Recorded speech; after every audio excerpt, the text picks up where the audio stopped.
Hi guys, I'm gonna show you how to create 240 FPS anime count using After Effects, but if you're a mobile user, I have solution for you too, so stick around until the end of the video. So just, I got the video right here.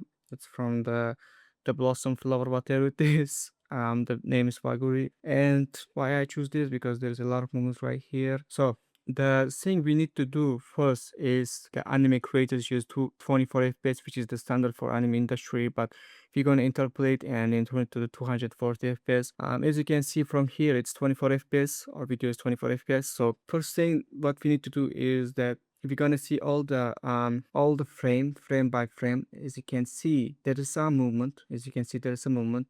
There is no movement, so we call it dead frame. So we need to delete all of the frames from the video. So there is a movement.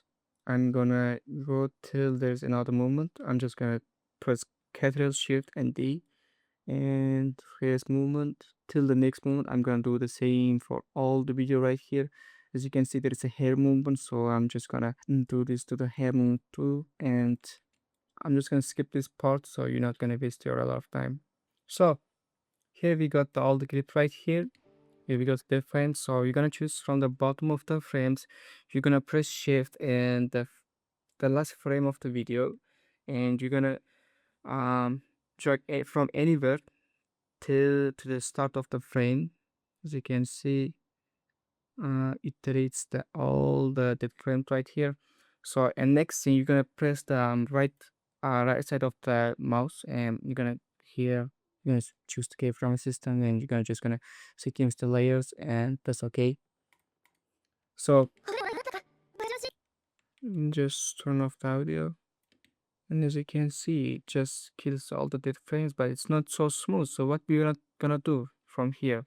So a lot of people do this mistake. So they just gonna use this and they all delete the duplicate frame, and they try to make a composition from 60 FPS from here, and they just try to interplay from the After Effects, but it's not the correct way. Just gonna till the end of the frame, you're just gonna export it from here.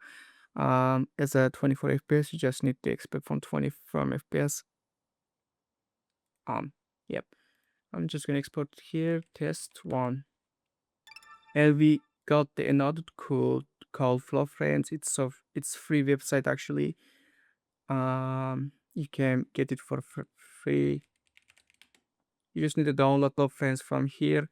It's free, but you can pay if you want to. We're gonna choose the video that we got. We just export it right here to the 24 FPS. Yep, the test subject we got here, and I'm just gonna press it and put it from here.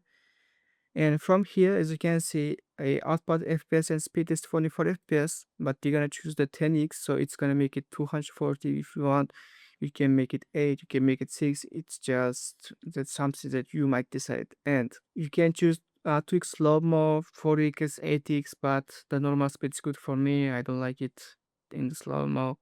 From the AI model, you can choose the last one from here, and from here you can choose NVIDIA only, so it's gonna use the our GPU for the project. And just press interpolate and see what it's gonna do. Well, it's gonna take some time. What it actually does is that it's gonna duplicate the frames and make it 140 FPS. So we got it right here. I'm just gonna open a new project for you to see, and I'm just gonna choose the subset we just exported and just see the composition. It's 240 FPS right now, and as you can see, it's quite bit smooth. See, that's what I'm talking about. Yep, it's pretty smooth. You might add the. And by the way, if you're a mobile user, I always make this kind of edits and I just post it to my Telegram channel so you can join. So the link is gonna be in the description. So have a great day. Bye.